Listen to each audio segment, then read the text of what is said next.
حضرت عبد الرحمن بن بوف رضی اللہ عنہ مشہور اور بڑے صحابی ہے، فرماتے ہیں کہ میں بدر کی لڑائی میں میدان میں لڑنے والوں کے صفت میں کھڑا تھا۔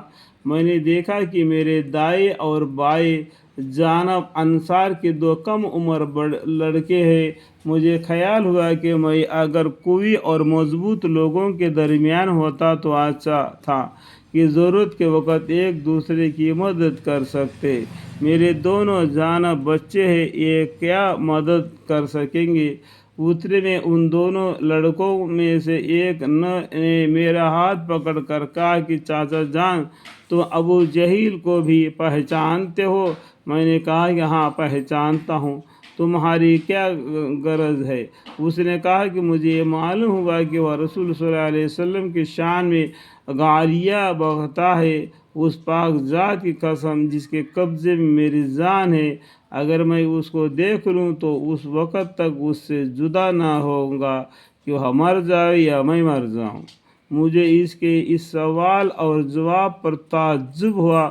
اتنے میں دوسرے نے یہی سوال کیا اور جو پہلے نے کہا تھا وہی اس نے بھی کہا۔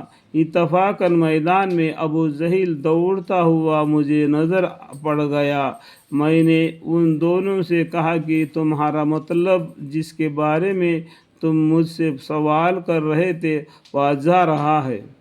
دونوں یہ سن کر تلواریں ہاتھ میں لیے ہوئے ایک دم بھاگے چلے گئے اور جا کر اس پر تلوار چلانا شروع کر دی، یہاں تک کہ اس کو گرا دیا۔ یہ دونوں صاحبزادے معاذ بن عمر رضی اللہ عنہ بن زمعہ اور معاذ بن عفراء ہے۔ معاذ بن عمر رضی اللہ عنہ کہتے ہیں کہ میں لوگوں سے سنتا تھا کہ ابو جہل کو کوئی نہیں مار سکتا، وہ بڑا حفاظت میں رہتا ہے۔ مجھے اس وقت سے خیال تھا کہ میں اس کو ماروں گا۔ یہ دونوں صاحبزادے پیدل تھے اور ابو جہل گھوڑے پر سوار تھا۔ سفیان کو درست کر رکھا تھا۔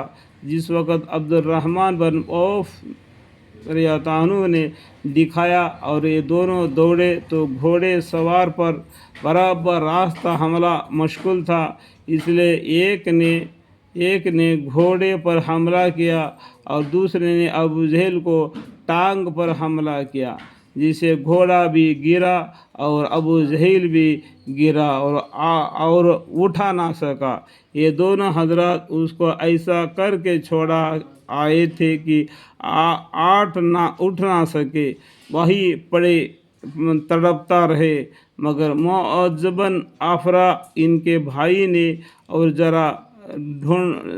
ذرا ٹھنڈا کر دیا کہ مابعد اٹھ کر چلا جاوے، لیکن بالکل انہوں نے بھی نہ نمٹایا۔ اس کے بعد عبداللہ بن مسعود رضی اللہ عنہ نے بالکل ہی سر جدا کر دیا۔